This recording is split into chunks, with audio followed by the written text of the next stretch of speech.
Porque não adianta você ter um serviço, né? Você prestar um serviço que é uma dor de muita gente, mas que a conta não vai fechar no final, para o consumidor final, quando a gente conseguir colocar na ponta. Então, Evandro, a gente talvez possa colocar que primeiro precisa se descobrir se isso é uma dor de muita gente, se isso é uma dor recorrente, para que a gente possa entender que é uma oportunidade, para que a gente possa entender que vale a pena avançar. Eu acredito que quem deseja escalar o negócio primeiro tem que validar aquele negócio, né? Tem que testar várias vezes, várias fontes. Eu sei que existem alguns desafios dentro desse personalizado que faz parte do negócio, né? E esse é o grande diferencial, que você conseguiu resolver um problema.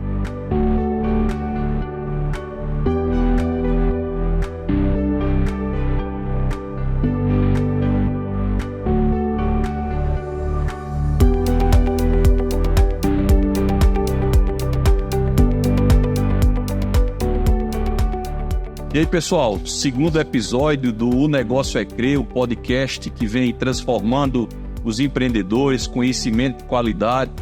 Nós estamos aqui no segundo episódio desse podcast maravilhoso.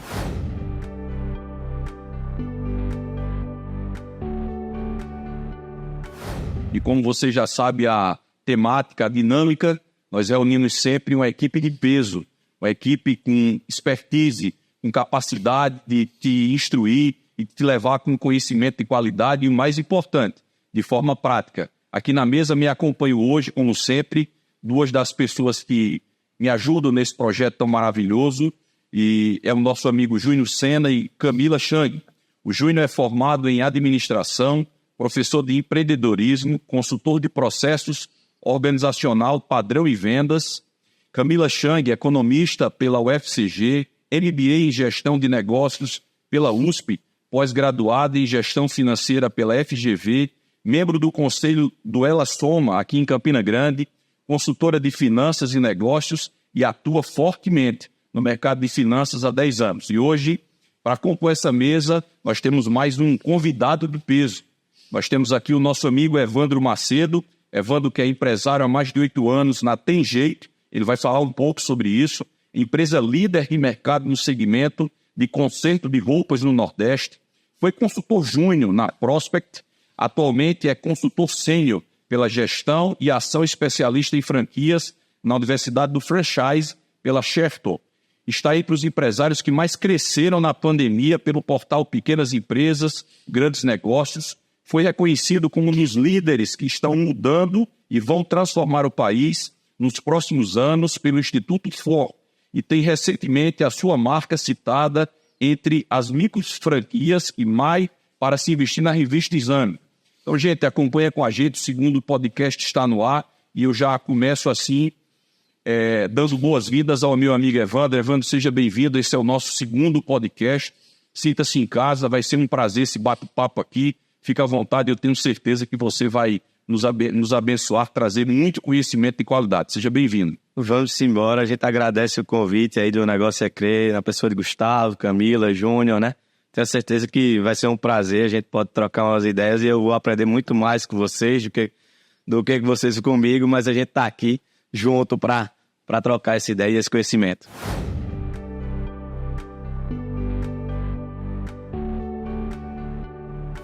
Que bacana. Eu vi ali em off que você e Camila já se conhecem, acho que da época de uma empresa júnior, ou se viram nessa época. Camila, da onde você conhece o Evandro? Na verdade, foi uma carona. Vamos embora. Eu indo atender, a gente acho que estava na pandemia, não foi? Acho que antes um pouco disso. Isso um pouquinho, né? Na pandemia eu estava indo atender uma empresa em João Pessoa. Como eu não gosto muito de dirigir, peguei uma carona com o Evandro e uma turma, e ali a gente ficou conversando sobre negócios, né?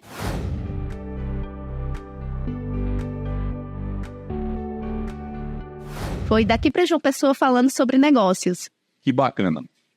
Evandro, a gente já conhece um pouco da sua história, mas para quem está em casa, para quem está assistindo a gente, conta um pouco dessa história de sucesso. Você é um jovem empresário, mas com tanta coisa já para dividir. Conta um pouco de onde veio, de onde tudo começou, de onde surgiu esse Tem Jeito. Eu quero dizer, sabe, gente, que a gente tem uma amizade relativamente pouca ainda, porque a gente se conheceu há pouco tempo, mas o Evandro tem esse jargão, Tem Jeito. E às vezes a gente está conversando, brincando, e a gente sem querer na mesa faz, não tem jeito, ele faz, olha, tem jeito.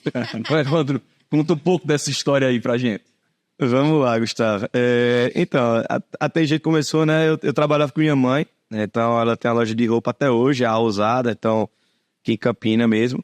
E a gente sentia uma dor muito forte, né? Que era a questão de ajustes, né? E consertos. Então, a cliente comprou uma peça de roupa hoje para usar amanhã ou para usar depois de amanhã, para hoje mesmo. Então, a gente sentia essa dor e aí a gente tinha costureira que atendia a gente. E sempre tinha aquela dificuldade. Ou a costureira fazia rápido e fazia mal feito, ou a costureira chegava lá na hora e não estava pronto, ou a costureira fazia com qualidade e demorava muito. Então, nunca tinha uma coisa que atendia a gente rápido, atendia com qualidade e aí entregasse com aquele atendimento perfeito que a gente precisasse. Então, minha ideia realmente foi construir um negócio que resolvesse essa dor. Então, o objetivo não era construir um negócio de início escalável, de tudo em geral. O objetivo realmente era atender essa dor, era fazer a loja da gente parar de perder venda, porque isso tinha um impacto relevante, né, dentro do negócio da gente. Então, o objetivo foi esse. Então, aí, claro, que aí, daí surgiu, né? Daí eu fui pesquisar o mercado para entender onde é que eu estava entrando, né? E aí eu fui ver números de mercado, eu vi, ó, tem uma rede que tem 300 lojas no mundo todo, na Europa, então tem um potencial. Tem uma rede que tem 200 lojas no Brasil, tem uma rede que tem 120 lojas.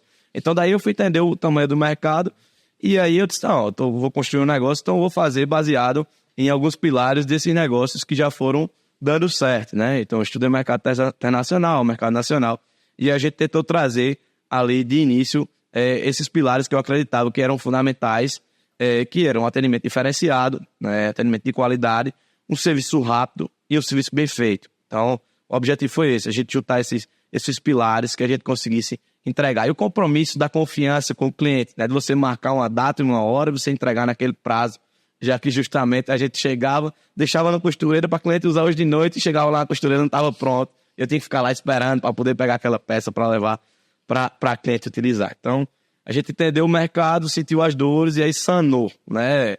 Claro que passou por muita dor de cabeça, quebrou muita cabeça para conseguir formatar e funcionar a operação, né? Como todo mundo sabe, a dificuldade da operação em geral. Evandro, hoje quantas Tem Jeito nós temos espalhados aí no Brasil? Hoje são 14 operações, né? Então hoje a gente está aqui no Ceará, Pernambuco e aqui Paraíba. São 14 operações, essa semana quem sabe a 15ª. Que maravilha. Então, gente, eu propositalmente não disse a vocês o nosso tema desse podcast, porque primeiro eu queria embasar, eu primeiro queria validar. Nós temos um compromisso com você de trazer gente da pesada para essa mesa, gente que entenda do que está falando, gente que tem autoridade, gente que tem vida para falar. Então, o nosso tema hoje é como escalar o negócio de forma sustentável. Então, na mesa hoje, nós temos alguém que começou sentindo essa dor e tem 14 empresas. Então, de fato, o Evandro tem capacidade, expertise e autoridade para explicar, para ensinar, para conversar um pouco de como escalar o seu negócio de forma sustentável. Evandro, eu começo a pergunta, porque essa história é maravilhosa, você começou a trabalhar com a sua mãe no segmento de roupas femininas e você conseguiu entender que naquele instante havia uma dor, havia uma necessidade daquilo. E, Evandro, às vezes eu me pergunto, tem muita gente que nos assiste, um pequeno empreendedor, como entender quando realmente é uma dor, é uma oportunidade, o que é que traz para a gente, como é que a gente consegue descobrir que quando a gente está na frente disso, entende que isso de fato é uma oportunidade. Porque você, de uma forma muito clara, explicou a gente que você estava lá trabalhando, ajudando sua mãe e você conseguiu entender. E às vezes muitas dessas pessoas estão em alguns ambientes que são um pouco diferentes e às vezes tem esse feeling, tem esse entendimento, mas não sabe. Cara, será que é uma oportunidade que eu estou tendo? Será que isso realmente é uma dor? O que foi que pautou você? O que foi que levou você a entender que aquilo era uma dor e que se transformaria nesse case de sucesso que hoje é a Tem Jeito? Então, a gente entendeu que essa dor, primeiro busquei saber se essa dor era de muito mais gente, né? Se não era só dor minha, né? Então, a gente conversou com outros lojistas, também sentiam daquela dor, né? Com pessoas, todo mundo, como é que arranja costureira? É muito difícil costureira. Só que aí ia para outra ponta do negócio, né? Como é que eu arranjo costureira também para fazer o serviço, já que é uma dificuldade como consumidor conseguir a costureira. Então a gente entendeu que aquela dor era de muita gente, então não era só eu que tinha aquela dor. e quantas pessoas estavam dispostas a pagar por aquilo ali. Porque não adianta você ter um serviço, né? Você prestar um serviço que é uma dor de muita gente, mas que a conta não vai fechar no final, para o consumidor final, quando a gente conseguir colocar na ponta. Então, basicamente foi isso, a gente conseguiu entender. Então, se o empreendedor está ali com uma oportunidade que ele está na mão, e ele consegue entender que aquilo ali é uma dor de várias pessoas, né? Você vê que hoje os aplicativos, né, os apps conseguem escalar muito fácil, porque eles resolvem a dor de muita gente. Então, o que é o iFood, né? É comida na porta fácil, né? É o Uber, transporte na porta fácil. Então, você resolve a dor de muita gente e você consegue escalar com mais facilidade. Então, basicamente, eu acredito que todo negócio, enfim, se consegue resolver uma dor de muita gente, você consegue escalar. Aí, o canal que vai ser feito é diferente. Às vezes é e-commerce, às vezes enfim, às vezes é franquia, às vezes são outros formatos. Então, Evandro, a gente talvez possa colocar que um dos princípios, um dos pilares para entender a oportunidade é entender que primeiro precisa se descobrir se isso é uma dor de muita gente, se isso é uma dor recorrente, para que a gente possa entender que é uma oportunidade, para que a gente possa entender que vale a pena avançar. Não é uma coisa pequena, não é uma coisa sua, não é uma coisa da vizinhança. Você precisa entender que várias pessoas precisam disso. Não é isso? Exatamente. Né? É conseguir entender isso aí e também como conseguir vender, justamente para também pagar. Né? Tipo, por exemplo, meu negócio, eu costumo dizer assim, meu negócio é nice to have, né? Um negócio seria legal você ter. Não é um negócio de must have, que seria obrigatório. Obrigatório seria tipo gasolina, comida, farmácia. Então, é um negócio que é obrigatório. Como no meu negócio é um negócio nice to have, é um negócio legal de se ter, então você tem que descobrir se o público está disposto a pagar por aquilo ali. Porque é uma coisa que normalmente, tipo, se você está numa guerra, você corta primeiro o que é supérfluo. Em tese seria supérfluo o meu negócio. Mas aí, de acordo com o que você consegue trabalhar isso, você consegue trabalhar a diferenciação. Eu consigo subir preço, agregar valor e ter mais margem para trabalhar. Então, essa questão de ter a dor é fundamental. Primeira coisa, a dor, e depois você consigo tracionar, você consigo vender aquilo ali. Porque não adianta você ter a dor, mas não ter gente disposta a pagar, que como existem vários tipos de negócios que já aconteceu e acabaram se fecharam no ciclo do longo do tempo. Camila, eu imagino que para a gente escalar algum negócio, algumas contas, algumas matemáticas precisam ser feitas e pela sua grande experiência, quem está nos assistindo, quem está nos vendo, existe algum caminho, existe alguma coisa, alguém que quer escalar alguma coisa, existe alguma coisa que ele possa começar, que ele possa pensar, procurar? Porque eu sei que escalar tem algumas nuances, mas ter grana para isso também é fundamental. A gente estava conversando antes de iniciar as gravações e eu compartilhando aqui com o Evandro, eu disse, Evandro, eu tenho muitas perguntas para fazer, né? Porque o negócio da Tem Jeito, que é consertos de roupas, se a gente vê é um modelo muito tradicional, né?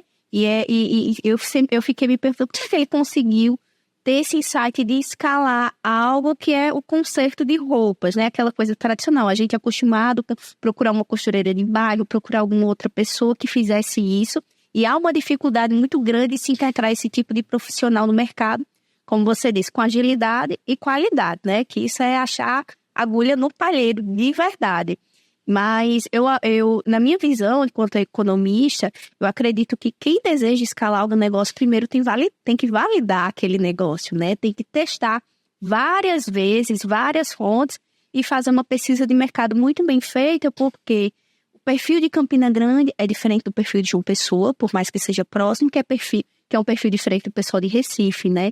Então, acho que você testar várias vezes esse modelo é uma das chaves para você não quebrar, porque já acompanhei casos, já vi situações em que, quando foi no momento de escalar o negócio, ele não estava maduro o suficiente, não tinha feito o teste suficiente, e a pessoa acabou pagando um preço muito alto, que foi a quebra, né?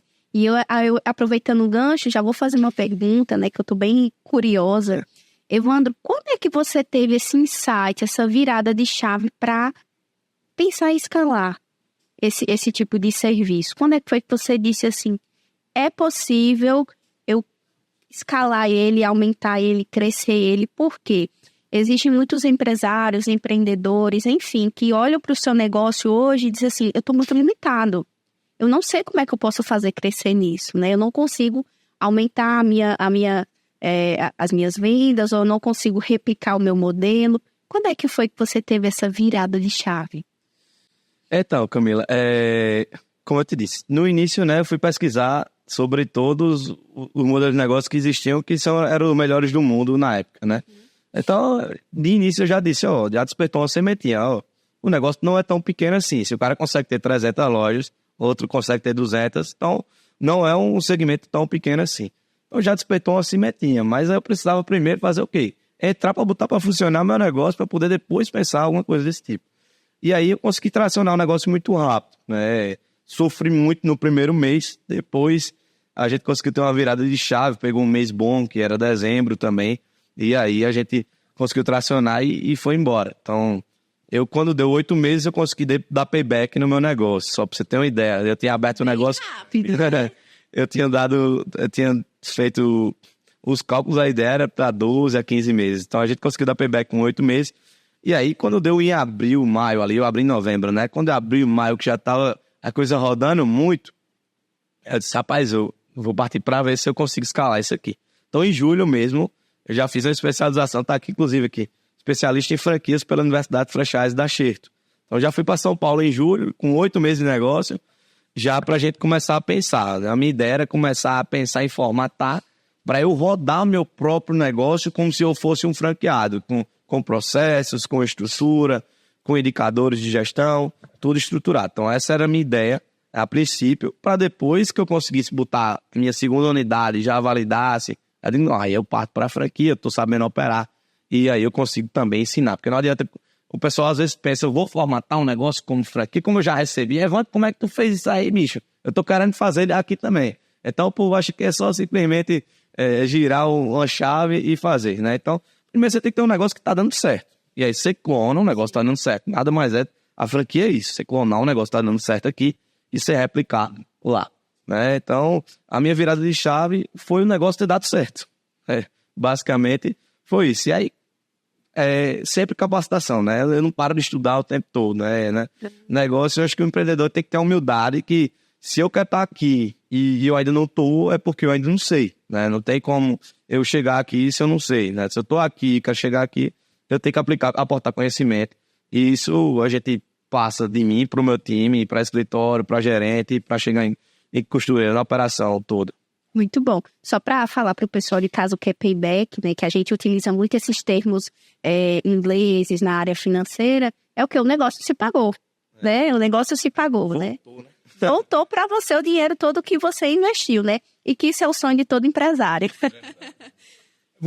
Eu vou fazer uma colocação aqui, claro que você é quem é o expert no assunto, mas hoje em dia a gente defende muito a importância da aparência, hoje isso está muito forte em tudo, você precisa se preocupar, e eu não atrelo isso muito à vaidade de verdade, eu acho que há sim um pouco de vaidade, mas eu acho que a gente não pode mais não levar em consideração a aparência.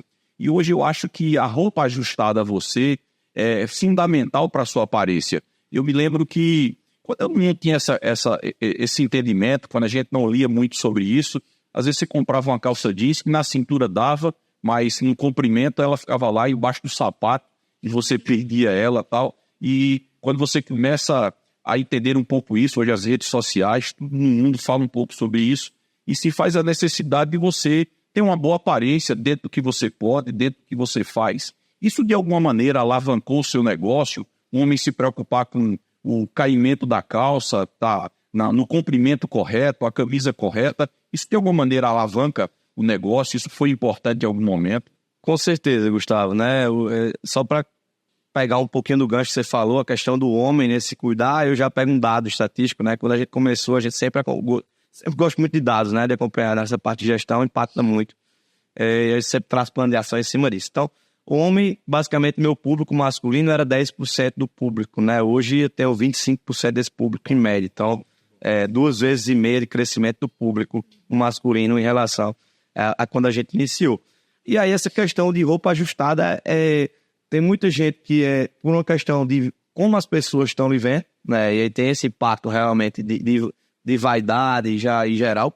E tem a questão da autoestima, né?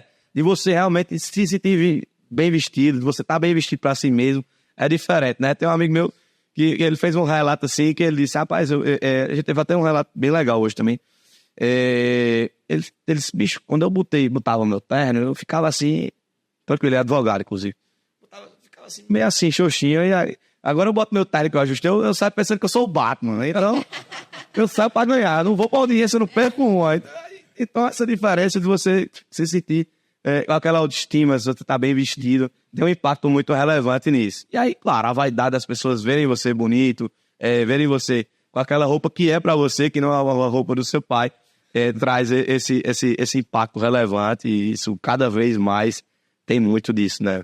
Júnior, eu acho que isso é um pouco também da necessidade que a gente tem hoje de personalizar um pouco de tudo para você, né? Eu acho que o ser humano, de uma maneira geral, está ficando cada vez mais exigente com as coisas, e as coisas personalizadas, elas ganham uma força muito maior. Eu acho que não é só nesse ano, mas eu entendo que é isso. Você compra uma calça e você deseja personalizar ela, compra um terno, como você disse, e personalizar. Personalizar é que você faz o ajuste para dizer, ela coube em mim, ela cabe perfeitamente em mim, ela tem um caimento bacana em mim, e eu acho que essa personalização, né, Júnior, hoje também faz com que esse mercado de ajuste de roupa ganhe força. Ganhe força, Gustavo. E também, aproveitando, Evandro, falando, parabenizando vocês pelo o excelente negócio, né, que você criou. E realmente essa fatia de homens que ajusta a roupa faz parte desse 6% de aumento, viu?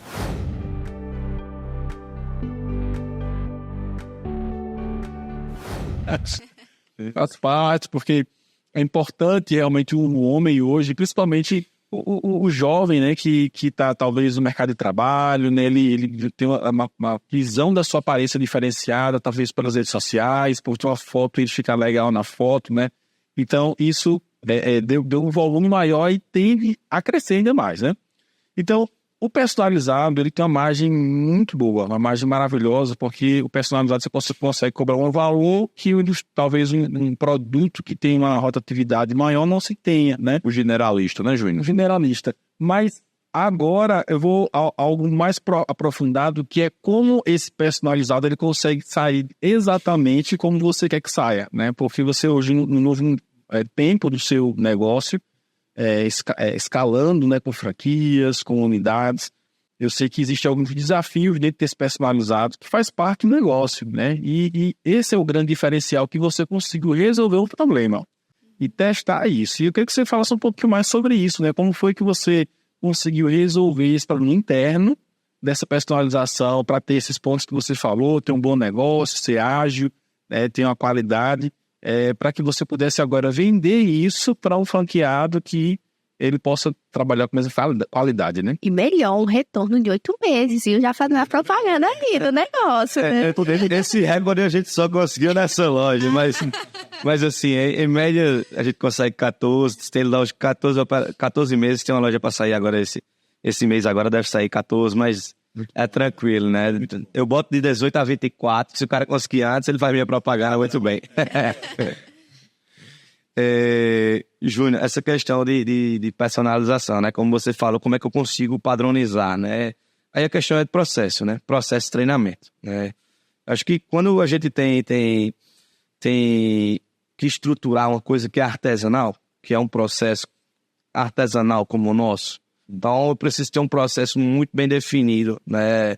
Que rode muito bem. Então eu preciso que aquele serviço venha, volte, passe por um processo ali dentro e que a gente garanta essa qualidade na execução. Então tem todo um treinamento desde a parte de marcação, como é que a gente deve marcar, como é que eu vou garantir que aquela medida permanece, independente se o alfinete cair ou não, como é que eu vou chegar lá em cima e minha costureira vai conseguir acertar no corte para aquela modelagem ficar perfeita. Então, a gente teve que criar o jeito da gente, né? Quando eu comecei, eu não tinha experiência ainda, trouxe uma costureira de fora que trabalhava com vestido de noiva, tudo. Essa mulher tirou meu sangue, né? Tirou até minha alma, acho que saiu mais caro que uma taxa de franquia na época. Ela me cobrava por hora, mas eu não entendia do negócio, então... 3 horas. E aí ela ensinando o pessoal, né? E ela treinou muito, né? Ela tá até no céu, mas assim, me ajudou muito. E assim eu fui criando o meu jeito, né? De acordo com os perrengues que a gente foi passando, né? Cada dor que a gente tinha, a gente, aqui é um gargalo, isso é uma coisa que pode ser recorrente, como é que a gente resolve esse problema? E aí a gente foi criando o jeito da gente, né? O jeito da ter jeito, todo o processo. E é isso, tem que seguir checklist o tempo todo e a gente conseguir rodar aquilo ali, tem um problema, nenhuma empresa vive sem problema, é o que eu digo, tem problema bom, problema ruim, a gente tem que matar os problemas ruins e ficar só com os bons. E ficar sempre rodando, né? O PDCA é eterno e a gente tem que seguir nesse ciclo, né? Então eu preparo um treinamento aqui, é o que eu digo ao franqueado. A gente tá aprendendo esse treinamento, pode ser que daqui a uns 6 meses, 1 ano, eu venha fazer outro treinamento de manchando o que eu disse de 6 meses atrás, de 1 ano. Então a gente tem que desaprender para aprender a reaprender, aprender a fazer. Dentro desse outra pergunta, dessa tua resposta, como foi que você... Porque assim, a gente pega hoje o seu cliente, né, que é o franqueado, ele é tudo indica, né, me corrija se eu estiver errado, ele é uma pessoa que quer investir no negócio, talvez ele dá um up no seu negócio, ele já é do segmento. Mas como é que você consegue encantar esse cliente? Porque, digamos assim, você é uma costureira e você costura em casa. E é o que se mais tem hoje, né? E ela agora faz parte do Tem Jeito. Ela agora virou uma empresa Tem Jeito, com a placa Tem Jeito, com os processos Tem Jeito. Como foi que você conseguiu vender isso para esse cliente, né? Para esse franqueado, tendo em vista que ele poderia pensar assim, poxa, não, eu estou costurando em casa, todo o dinheiro que eu ganho é meu, né? Então, assim, agora eu vou fazer parte de uma bandeira, tem os bônus do processo, mas tem o ônus agora de talvez, né, ter uma royalties, uma taxa de franquia, né? Então, como foi que vocês conseguiram estruturar isso? Então, na verdade, assim, hoje a gente nunca teve, a gente já pensou em formatar dessa forma para atender a costureira, né? De ser uma bandeira, uma micro franquia ali para atender a costureira. Hoje a gente atende realmente empresários, né? O cara, ele quer montar uma franquia, estrutura o negócio, né? E aí a gente faz a contratação. Então eu tenho um empresário que é um multifranqueado, então ele está montando outras operações. Eu tenho uma pessoa que tinha um café e sentiu uma necessidade e montou uma franquia nossa, né? Já tem 2 franqueados, que um era arquiteto e um era formado em direito, era cliente meu.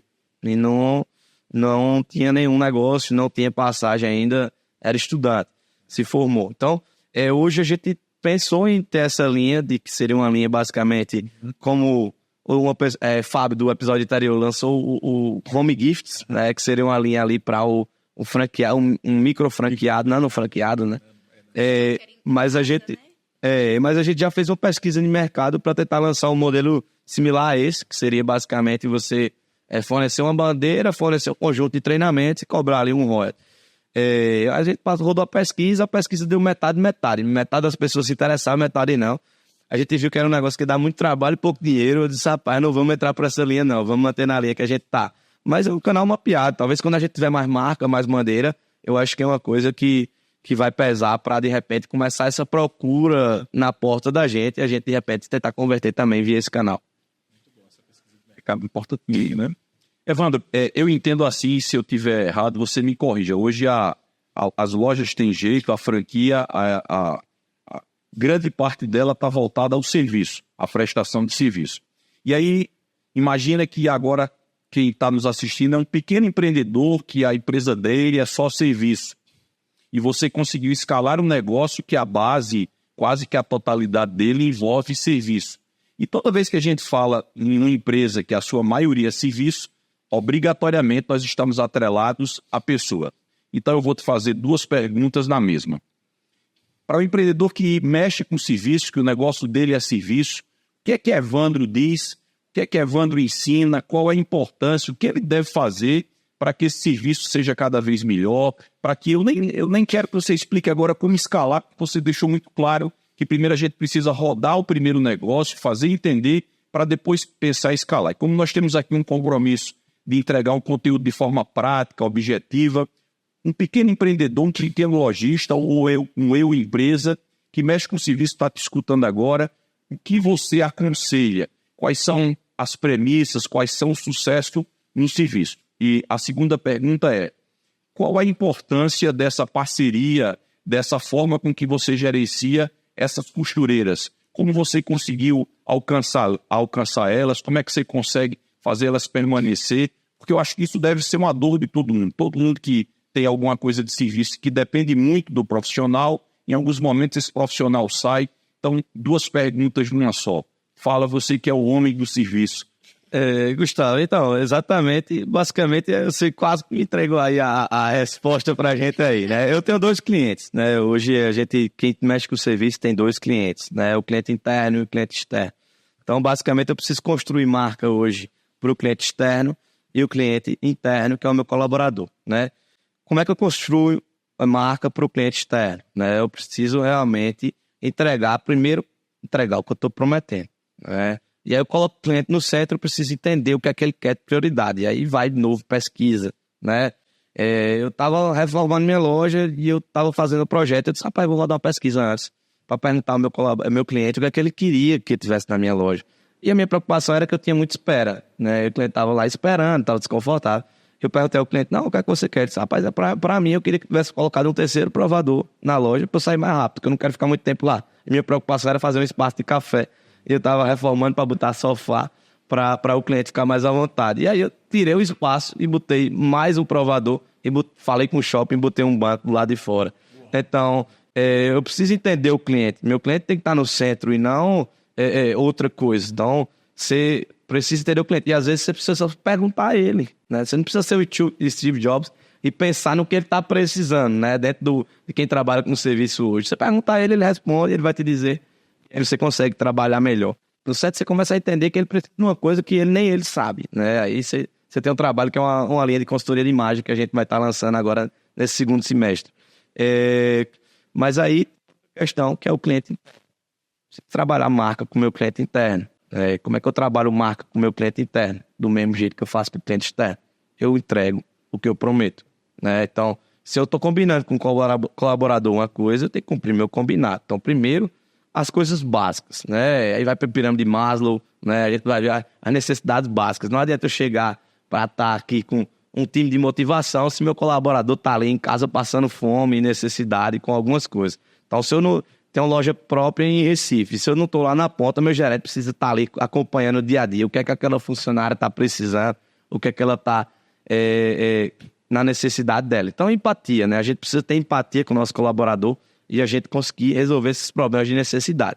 Daí eu parto para conseguir trabalhar com ele uma construção de paixão pela marca. E aí eu trabalho também competitividade, né? Então eu trago uma remuneração variável para o colaborador, para ele se determinar mais, porque eu acho que é fundamental essa questão da premiação. Não tem como o cara dizer que não impacta a pessoa receber mais pelo que ela faz do que receber a mesma coisa, né? E eu trabalho também essa questão de, por exemplo, essa semana que vem tem dia dos chocolates, né? Segunda-feira. Então, os colaboradores da gente recebem chocolates. A gente tem o Segunda com Jeito, que normalmente é uma comida especial na segunda-feira para evitar que as pessoas faltem. A gente entendeu qual era o dia que o pessoal mais faltava, que tinha esse problema, e a gente bota comida especial, calórica, que todo mundo gosta de ir. Então, por exemplo, eu trabalho praticamente 99% das pessoas são mulheres, né? Então, a gente tem o jeito da beleza, que a gente paga a manicure, né, da costureira e da vendedora. Então, eu quero que minha colaboradora trabalhe bem vestida, bem arrumada. Então, eu faço o quê? Eu entrego para ela e eu consigo cobrar também da outra parte. Então, eu começo a construir algumas coisas que a gente vai conseguindo construir marca. A gente tem a cultura que a gente chama de sangue azul, né? E aí é uma rede social interna que é para incentivando eles postarem o dia a dia deles e marcando. E aí você vai construindo marca para as pessoas externas e aí quando chega que a gente abre uma vaga para costureira, para alguma outra coisa, ou o pessoal mesmo já diz, quando abrir uma vaga para costureira lá, você me chama, me diz que eu estou na disposição. Então a gente começa a construir marca para o cliente interno e ele mesmo trabalha a marca para as outras pessoas ali da mesma área. Então é isso, né? Eu tenho que vender marca para cliente externo e interno, principalmente quando a gente tem a necessidade de mão de obra, como é o meu caso, todos os empresários, assim, mas assim, mão de obra técnica, né, especificamente, é uma coisa bem complicadinha. Uau. Eu falo isso a gente fala de cultura organizacional, né? Você conseguiu desenvolver e criar uma cultura organizacional onde o colaborador, o cliente interno, ele fica apaixonado pela empresa. Isso é o sonho de todo empreendedor. E claro que envolveu aí uma pitada de gestão, uma pitada de conhecimento para entender desses públicos, né? E como é que você iria montar isso. Sobre o teu franqueado, né? Essa cultura, você conseguiu compartilhar a essência que está no seu coração, nos manuais de FOPs, né? Porque vejo que você é uma pessoa bem processual, né? Eu creio que sim, mas eu perguntando como é que você conseguiu pegar tantas partes técnicas e registrar isso para passar o que você quer passar, né? Vídeo, foi manual, como foi que você fez? E como que nem Gustavo, 2 perguntas em uma. E a segunda, eu vejo que você gosta de fazer muita pesquisa interna, pesquisa do seu cliente, até para você ser mais assertivo na resolução, né? Você também aplica isso para o teu franqueado, para ele fazer sempre essa pesquisa, ou meio que algo você já meio que padroniza isso também? Então, vamos lá, sobre a questão processual, né? Assim, a gente tem que garantir que o franqueado vai operar como se eu estivesse operando, né? Para que ele tenha um resultado que a gente consegue ter, eu preciso garantir que o franqueado opere, né? Então, o que é que eu faço? Treinamento. Tem que ser constante, né? E aí, uma vez por ano, o cara tem que dar um beijo no franqueado, né? Mais ou menos assim. Eu consigo estar online, mas eu preciso trazer esse cara para uma convenção. A gente tem uma convenção agora em novembro em Recife, então a gente precisa estar todo mundo junto ali para viver aqueles valores juntos e dizer que meu valor é brilho no olho, né? Meu somos sangue azul, e a gente tem que estar junto para poder trazer essa galera ali no dia a dia. Então, essa questão do processo, tem que estar tudo no processo, né? Mas eu tenho que motivar o cara a cumprir o processo certinho. E aí sempre é checklist, né? Em tudo é checklist. Não adianta a gente inventar, né? Lista de verificação, né? A gente chama checklist, não é só costume, né? Então, tá ali os pontos. Isso aqui tá cumprindo isso, tá cumprindo isso, tá cumprindo isso, tá cumprindo isso. Então, eu boto checklist de tudo. Não adianta o cara inventar. O processo é checklist de tudo. O financeiro, o checklist é esse. Então, basicamente, a gente consegue ter uma ideia. Tu não tá fazendo DRE, beleza, mas tua receita pro funcionário tá de quanto? Né? Teu próprio percentual em cima do custo de ocupação tá de quanto? Então, a gente consegue ter uma ideia da parte financeira. Teu NPS, que é a pesquisa de satisfação dos clientes, né? Teu NPS tá de quanto? Tá acompanhando? Como é que tá? Como é que tá a questão de eficácia, né? Você consegue pegar no sistema, a gente usa muita tecnologia.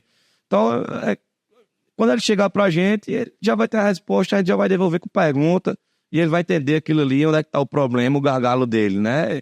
Ou então, se ele já tem tudo bem organizado e tá faltando, aí eu ajudar o cara a montar o plano de ação. Vamos junto aqui, vamos fazer isso aqui para melhorar. Meu problema é venda. Então tá, vamos mexer aqui.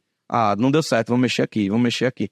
E já tem tudo, basicamente tudo pronto, e se não funcionar tudo, a gente inventa uma coisa nova e vai junto para fazer acontecer. Evandro, aproveitando esse gancho, né? Deixa eu te perguntar. Para aquele microempreendedor, aquele MEI, aquele que tem até um negócio em casa, é possível aplicar esses formatos todos que você falou, de checklist? Se sim, como é que ele poderia iniciar fazer isso, né? Porque a partir do momento que MEI, muita gente não sabe, mas MEI é empresa sim, né? O empresário tem CNPJ. Então, como é que ele poderia aplicar tudo isso num pequeno negócio? Rapaz, tem 2 livros que são muito bons para dar um incentivo. E aí, quem não gosta de leitura, começa primeiro pelo Mito do Empreendedor, né? É um livro muito bom, de Michael Gerber, que é o maior consultor empresarial de pequenas empresas. Então, ele conta uma historinha, é bem legal, você consome o livro num dia só, né? É bem legal. Ele vai contar uma história justamente de uma microempresária, que era empresária, né? Ali. E ela fazia bolos, né, tortas. Eu não vou dar mais spoiler do livro, eu recomendo que todo mundo compre. E ele vai contar o mito do empreendedor. Esse livro é fantástico. E aí tem outro livro que aí, para você começar a fazer o checklist, eu aconselho que todo mundo leia, que é Checklist. Como fazer as coisas bem feitas. Né? E ele vai dizer que ali cirurgiões começaram a aplicar checklists previamente. Cirurgias conseguiram reduzir o número de mortes, o número de infecções, o número de tudo.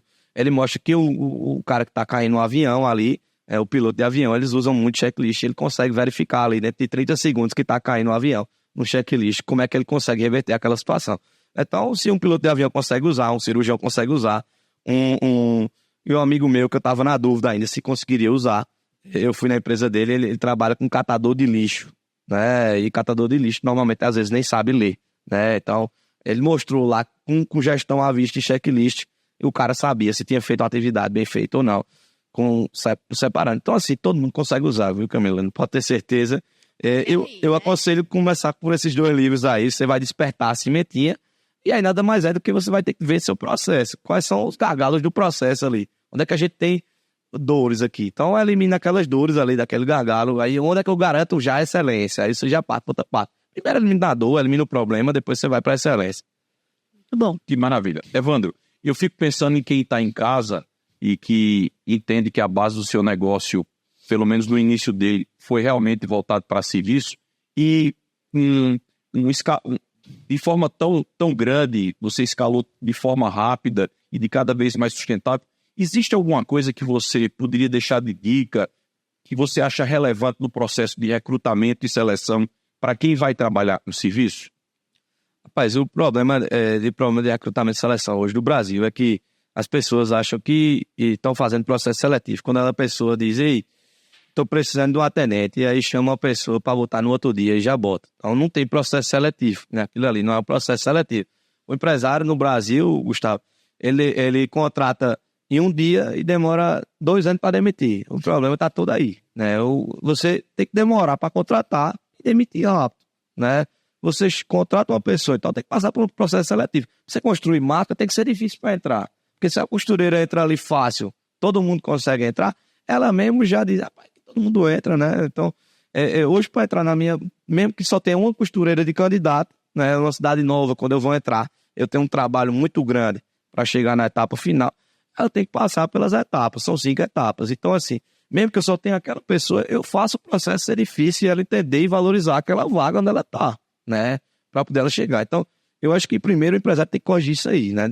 De contratar devagar e demitir rápido. Eu acho que isso é um grande problema. E aí, você tem que botar a questão comportamental, que a maioria das demissões são por questões de comportamento, tem que estar no processo seletivo. E aí, você contrata a pessoa de RH para fazer melhor que você faz o DISC, você faz alguns testes comportamentais, você bota ele na prática para testar 3 dias.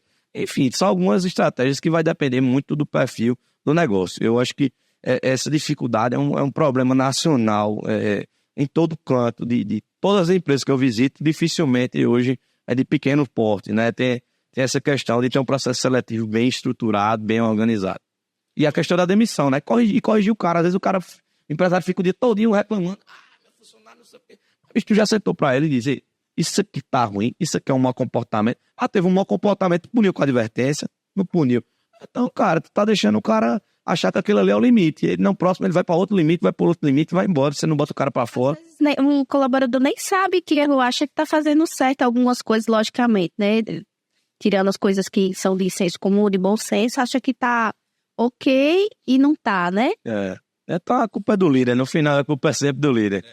Isso é verdade. Evandro, misturando um pouco do Evandro pessoa física, do Evandro cliente, do Evandro que é um consumidor, e o Evandro que hoje tem uma rede de lojas, uma franquia de sucesso. O que é que presta o serviço não pode fazer? Não cumprir o que combinou com o cliente. Combinado é combinado, né? Se você disse que vai entregar na data, vai entregar no horário e vai fazer bem feito, você tem que entregar.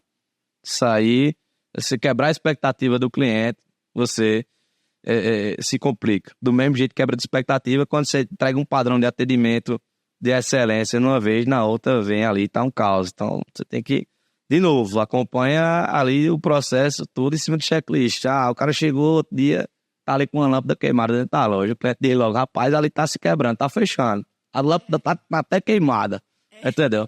Então, são detalhes que tudo importa, né? Por isso que, assim, você vê, apesar de não gostar da emissora, você vê a novela da Globo, né? Tá tudo perfeito ali sempre.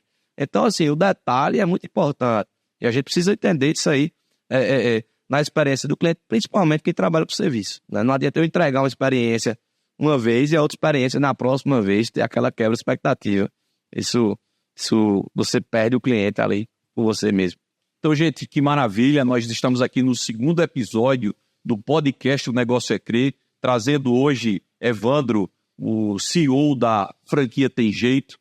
É uma franquia que poderia parecer improvável, conceito de roupas, mas hoje escalada de forma muito grande. E aqui a gente está tendo toques importantes. É uma franquia voltada para o serviço, que para alguns é algo que tem uma rentabilidade muito alta, mas tem sim os seus gargalos. Então, muita coisa foi colocada aqui nesse dia, a importância de você entregar o que promete, você que talvez seja um pequeno empreendedor, que está começando agora, você tem esse podcast para poder repensar o seu negócio, principalmente se é da forma de serviço. Camila trouxe à tona que antes de você pensar em escalar o seu negócio, antes de você pensar em como até arrumar o dinheiro, ver se a sua primeira operação, a operação inicial está validada, sabe? O Evandro trouxe isso de forma muito clara. Primeiro valida a sua primeira operação, vê se você realmente criou know-how suficiente para aquilo, sabe? E não esquece de estudar, sabe? O Evandro trouxe bons conselhos aqui de livros. Você vê que em todas as respostas que a gente fez perguntas a ele, o estudo, a pesquisa foram pontos fundamentais para poder a tomada de decisão, sabe? E às vezes você imagina que alguém do tamanho que tem jeito hoje não sirva para você, mas isso é o contrário, sabe? Essa pesquisa pode ser você mesmo, eu, empresa, você mesmo perguntando ao seu cliente, conseguindo entender. Um ponto que eu trago aqui, que você precisa pensar nisso, é a empatia com seus colaboradores, sabe? O Evandro trouxe isso de forma clara, ele usa algumas ferramentas, o dia do chocolate e algumas outras coisas, porque entende que quem presta esse serviço e está com essa equipe precisa ter essa empatia. Então eu tenho certeza que, mais uma vez, nós conseguimos entregar a você de forma prática, de forma aplicável, de forma básica, o que fazer para avançar. Então a gente começa a encerrar e eu peço ao meu amigo Júnior, que mensagem, o que é que a gente pode aprender nessa noite, nesse podcast de hoje, o que é que a gente pode compartilhar e fechar isso com chave de ouro?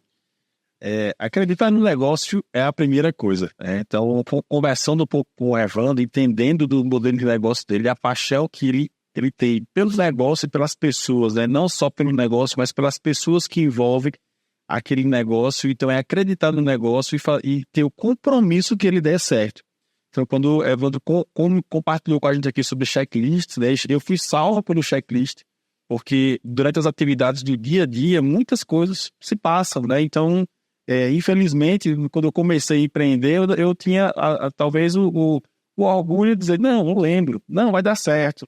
Mas, infelizmente, eu fui quebrando a cara mediante o andar, e aí eu me rendi e, na verdade, digamos assim, acordei que eu precisava realmente de ajuda, né? E o checklist foi essa ajuda bem presente na hora da angústia, porque me livrou de mim mesmo. Então hoje eu não confio na minha mente, não confio na minha cabeça. Se tem uma atividade a ser feita, se tem algo a ser executado, eu tenho que anotar, tenho que deixar registrado. E principalmente, se você quer algo bem feito, você precisa dizer como ser bem feito aquilo. E nada melhor do que um checklist para ajudar a outra pessoa a entender o que você quer.